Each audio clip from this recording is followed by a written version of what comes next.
In a peaceful village surrounded by green hills and sparkling streams, there lived a young man named Imran. From a very young age, Imran was known for one thing. No matter what happened, he never allowed sadness or despair to stay in his heart. While other children cried or complained when things didn't go their way, Imran would smile softly and say, "Perhaps Allah has a plan I do not yet understand. Everything happens for a reason." Imran's life was not easy. His father had passed away when he was very young, leaving his mother to work tirelessly as a seamstress. She would wake up before sunrise, sewing clothes for villagers to make ends meet.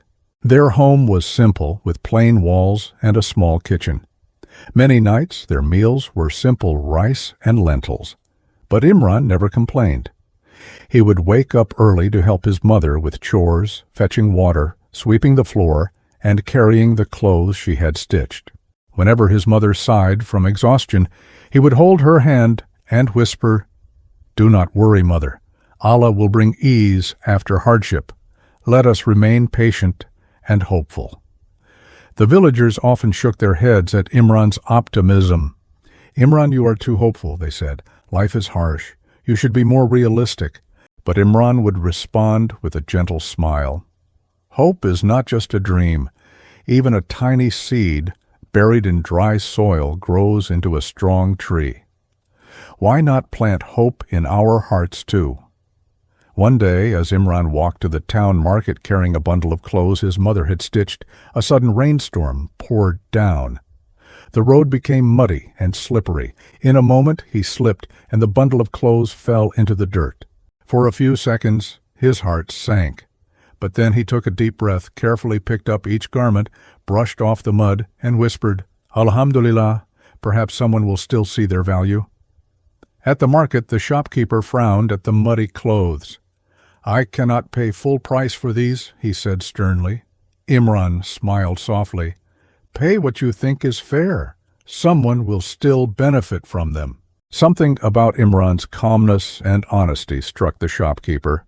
Later that week, the clothes sold faster than the new ones. People admired the fine stitching despite the stains. Slowly, Imran's name spread across the village, not because he was rich or strong, but because people felt inspired by his words and actions. Imran had a special way of comforting people. If a farmer's crops failed due to storms, he would sit with him and say, "The soil rests now, but next season it will yield more. Patience always brings reward." If a child cried after breaking a toy, he would gently say, "Perhaps tomorrow you will find a better one." Even small words from Imran could turn sadness into hope. One year, Imran faced his greatest test. His mother became gravely ill. The village doctors said her condition was critical and recovery seemed unlikely. But Imran never left her side. Day and night, he held her hand, whispered prayers, and said, "Allah is the healer. Whether she remains with me or returns to him, I trust his wisdom." His gentle words brought peace to his mother's weak heart. Even in sickness she smiled, feeling comforted by her son's unwavering faith. Then, one morning, a traveling physician visited the village. Hearing about Imran's mother, he offered a simple treatment. Slowly, her strength returned. The villagers were amazed. "Imran, your faith and patience brought this blessing," they said. Imran bowed his head humbly and replied, "No, it is Allah who brings ease after hardship, as he always does." Over the years, Imran became a respected elder in the village. People would seek his advice not because he had wealth or power, but because his presence reminded them of hope and patience. Even during small troubles, villagers would recall his words. "Trust Allah," he would say. "Even in darkness, look for light. Replace despair with gratitude. Every difficulty carries a lesson and a hidden blessing." Imran's life was full of simple miracles. Once a neighbor lost all his goats in a flood. While others said it was hopeless, Imran encouraged him. "Perhaps this is an opportunity to start again. A better herd will come."